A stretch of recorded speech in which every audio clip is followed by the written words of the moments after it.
Hi guys, Billy Cross Challenger here και αυτή είναι η ενημέρωση Q&A. Θα κάνω το πρώτο μου Q&A όταν μαζευτούν πολλές ερωτήσεις και γράψτε μου τις ερωτήσεις ή στα comments ή στο facebook, όπως είναι πιο εύκολο, και να είναι μεγάλες, επειδή μερικοί θα με βρίζουν στα comments και τέτοιες βλακίες, κάνεις μικρά βίντεο και όλα αυτά.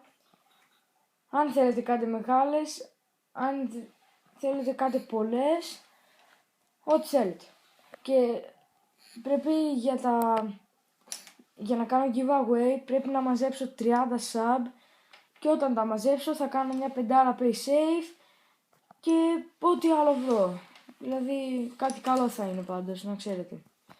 Γι' αυτό, όπως είπαμε, κάντε ερωτήσεις, κάντε sub, κάντε like το βίντεο αν σας άρεσε και bye!